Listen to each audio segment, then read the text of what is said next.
Ang sarap mamuhay sa probinsya. Sariwang hangin at ang sarap sa tenga ng tawa ng mga bata. Ang sarap dito tumanda.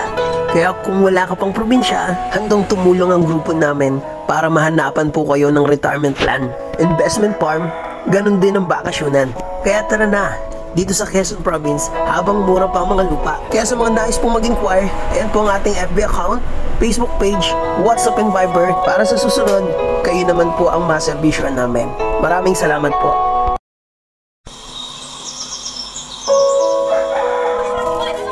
Ang sarap mamuhay sa probinsya. Sariwang hangin at ang sarap sa tenga ng tawa ng mga bata.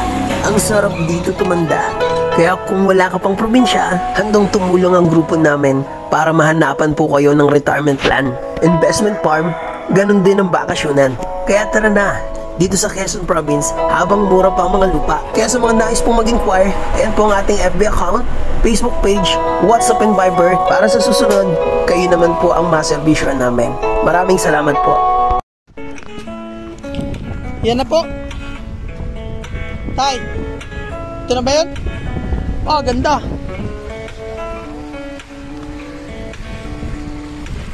So, saan umpisa?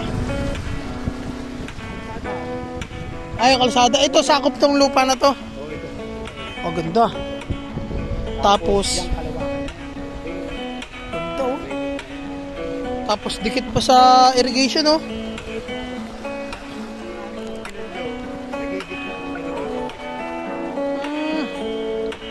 Ibig sabihin, pati itong kabila, sakop nito. Ganda. Yung mga nyug na yun, tay? Hindi, ay ito lang pala yan. May nyugan siyang sakop. O ito lang yung kalupa niya. Bali, ilang hektarya pala yan to? Siyam. Ay, 6. 6 na pala yan. Tapos ilang hektarya yung nyugan? Ano? 3 pero ano yan eh. Bali, 3 hektarya yung nyugan, 9 na hektarya yung palayan. Ayun mga farmland, sa mga gusto po nito, pwede nyo rin convert na hindi lahat palayan. Pwede nyo gawing tawag dito, palaisdaan dahil sagana po sa tubig. Ganda, oh. Ilan po na-harvest daw dito? Hindi ko po alam. Operated siya, no? Ganda, oh. Ayan mga ka-farmland, napakagandang retirement plan po nito sa mga mahilig ng palayan. Ito tayo, sako pa to. Itong kabila, ito sako pa. Ayan, ang ganda nito mga ka-farmland dahil itong property, gumit na po itong irrigation. And then pwede nyo itong gawing resort dito, banda, dahil sa tubig. Pwede ring fish pond. Then Tabing Creek po ito, mamaya yung dinaanan po namin doon sa baba. May creek po dyan. Ayan, may mga mangga po dito. Ayan mga ka-farmland, sa mga gustong mag livestock din, pwede rin to.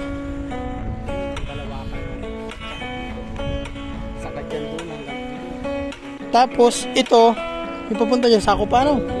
Ganda.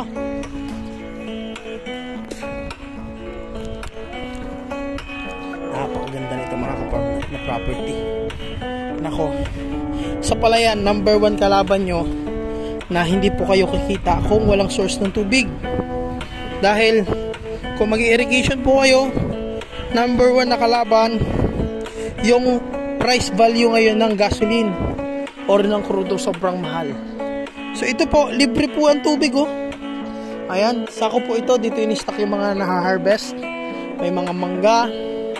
Ito po yung sinasabi kong creek na, so ito po yung kalakihan, sako pa rin to. Yan, sako pa po yan. Ganda. Yan, napakagandang property nito mga kapatid.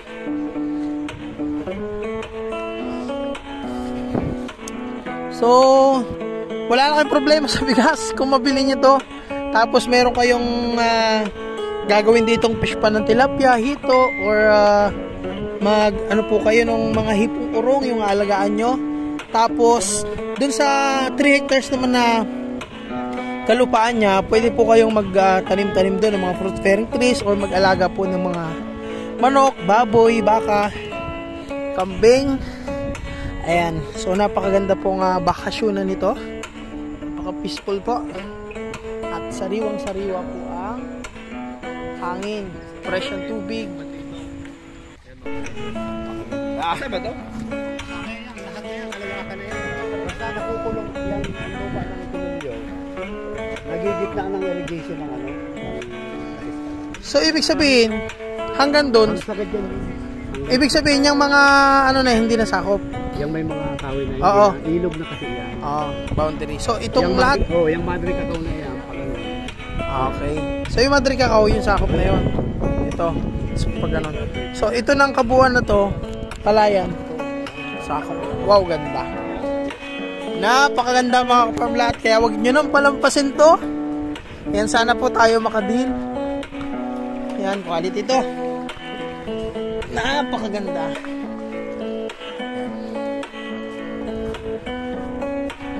Napakaganda mga ka-farm lahat. Magandang palayan. Actually mga ka-farm lahat, meron po kaming palayan sa Camarines Sur. May-ari din kami ng isang ano po, yung gilingan ng palay doon. Yung mga may palayan doon sa amin nagpapagiling. And yung kapatid ko na nasa Paris, OFW po siya.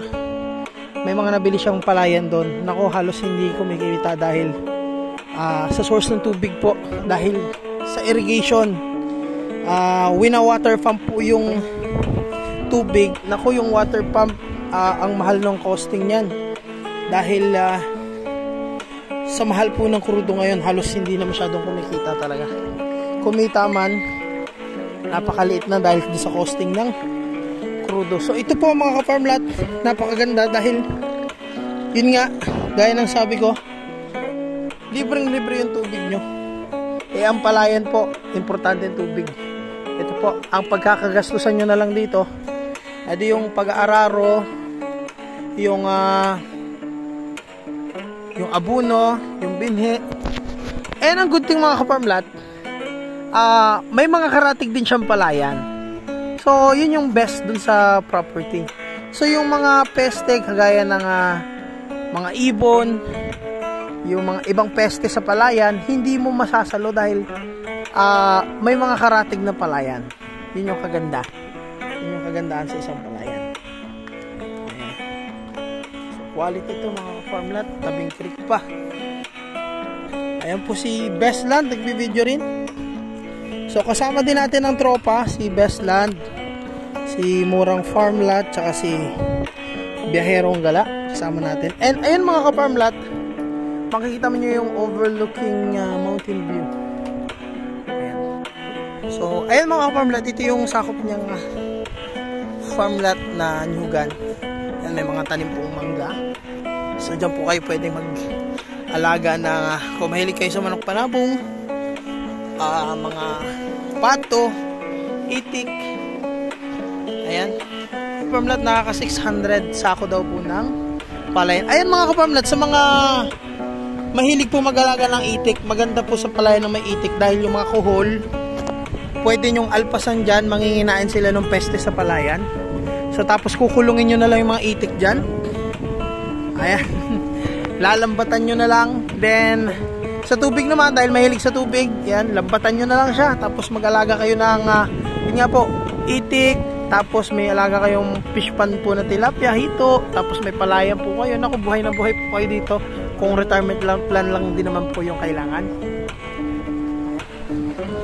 Tapos si nanay, naglalaba. Ay, hello po kagawad.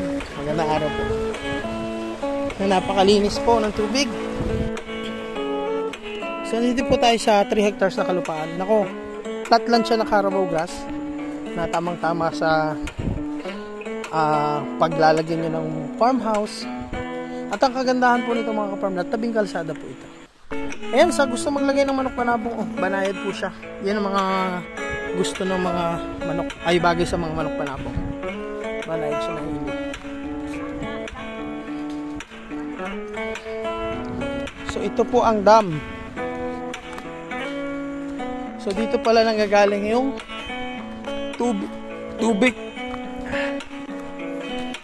tubig na nagsusupply dun sa palayan. Ayan.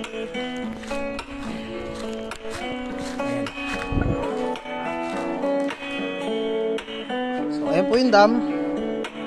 Tapos ito na po yung umaagos na tubig papunta dun sa palayan. Tapos ito pwede nyo liguan. Ayan. Tilapia kaya dito. Pwedeng mamiwas dito, ano?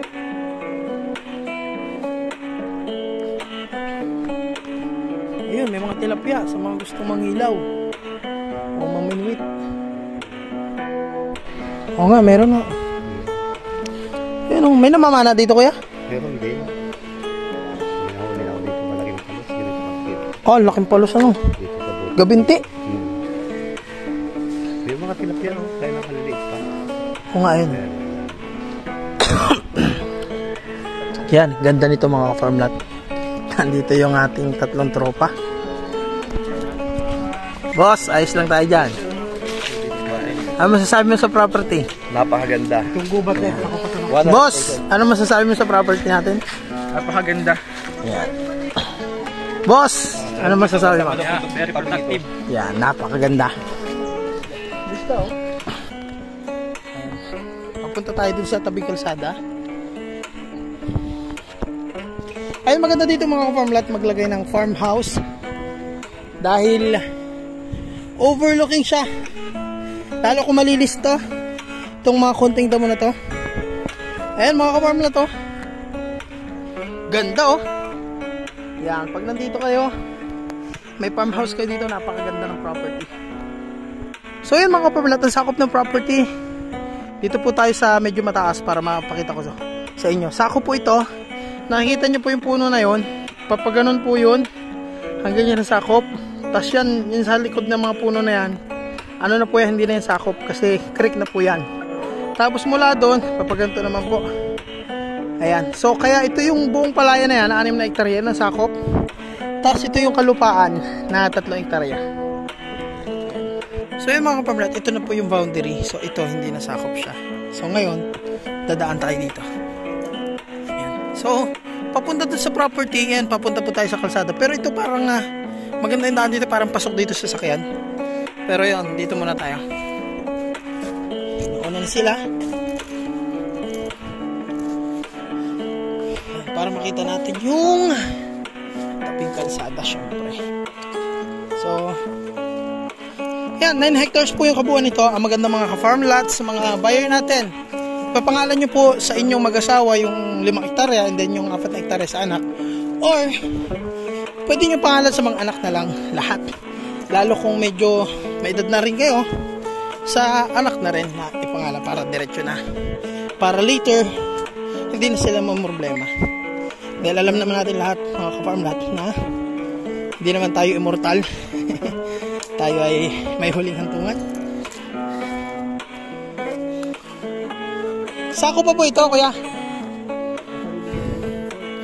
So, mga ka-farmlat, sa mga buyer na ayaw nila yung masyadong maraming tanim, na gusto nila yung marami silang pagtatamnan, naku, mabibisi po kayo dito. Dahil maganda pong magtanim-tanim kayo dito. Marami kayong pwedeng gawin, magtanim ng mga prutas. And dito sa portion na to, ang ganda rin. Ang ganda po, overlooking mountain view. Napakagandang property talaga mga farmlat. Kaya ito, sa lahat na nakita natin, isa rin to sa pinakapanalo na naku, kahit nasa abroad kayo, pag sinabi nyong gusto nyo to, ito yung mga property na hindi na dapat pinapakawalan. Ayan. Kaya ito yung, kahit di nyo makita personal kung ano po yung nasa video, yun na po ito. Talagang makikita nyo naman doon sa mga video natin. Talagang maganda. So ngayon, alamin na lang namin yung ibang details pa. So ngayon, didiretso po kami papunta sa kalsada. Siyempre, hindi kumpleto yung ganda nito kung walang access po ng sasakyan. So, and pupunta natin. Naku mga ka-farm na to. Eto na pala. Eto na ang kalsada. At ayun po, may linya ng kuryente dito sa area na to. Ayan, cemented road po siya, oh. Nako, panalo talaga ito mga ka-farmlat. Huwag nyo nang palampasin. Saan po ang start ang hangganan dito? Ito pa. So, dito banda, dito yung umpisa. Tapos hanggang saan po dito? Tulay. So, babaybayin natin yung frontage. Ayan. Para matansyan natin kung gaano kalayo siya. Kung gaano kahaba yung frontage niya. Napakaganda ng property na to. Tama-tama po dyan mga talong, kamote,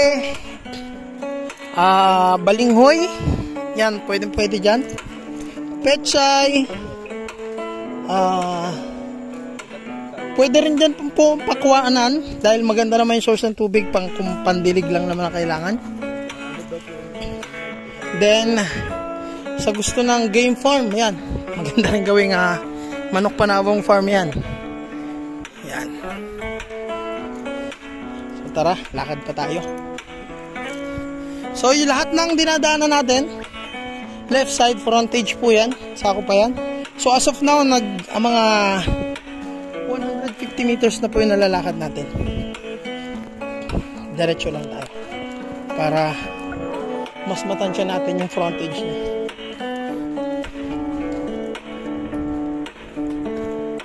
Ayan, may boundary po na nakatanim na mahogany. Medyo malalaki na rin ang mahogany niya. Tapos may mga puno po na pwede mo na ipuputol kung maglalagay kayo ng kubo. Kasi hindi naman na po maayos mamunga yung nyog. Ayan.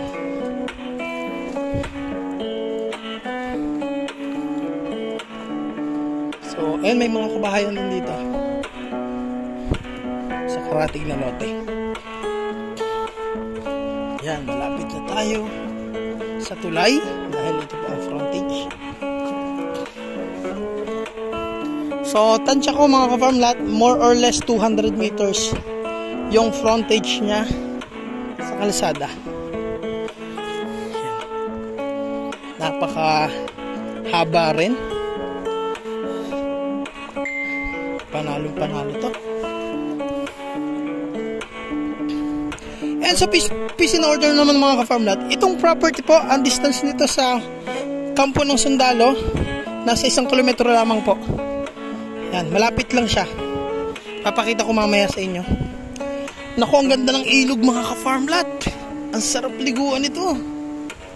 Ayan o, nagigreen. Quality. Napakasarap liguan. Kaya, talagang may enjoy nyo mga ka-farm lot. Pwede nyo rin talagang yung property gawin nyo pong camping site.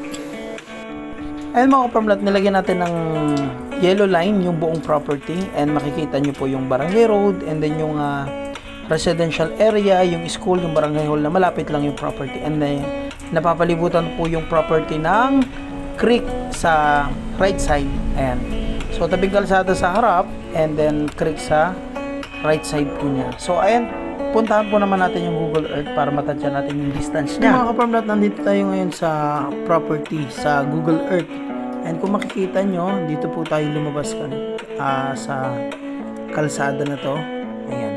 So ito yung binaybay na nilakad natin na halos na sa 200 meters yung frontage. And makikita nyo naman po, puro kabahayan yan. And yun, tansyahin naman natin. Makikita nyo rin yung creek po mga ka-farm lot na nakapalibot sa property. And tansyahin po natin mga ka-farm lot yung national highway niya. Ito yung national highway, mga 6 kilometers po yung distance ng property dun sa national highway, and ito naman po yung town proper ng Tagkawayan, nasa 12 kilometers po yung distance. Ayan. So, at least, ayan po mga ka-farm lot, may idea po kayo. And pag galing naman po kayong Manila, ang mga madadaanan pong town proper po ay Calawag, Quezon, Next po ang Lopez. Hanapin natin. Yan. Calauag, Quezon, Lopez, Gumaca, at Timonan. Ayan, Pagbilao, Lucena, Sariaya. Ayan. Then sa Lipa. So, ayan. Hanggang sa makarating pa. Ito po yung Manila. So, ayan mga kaparmlat. Hanggang dito na lang po yung video natin. Ayan, maraming salamat po sa inyo lahat. Nagsambihaya po.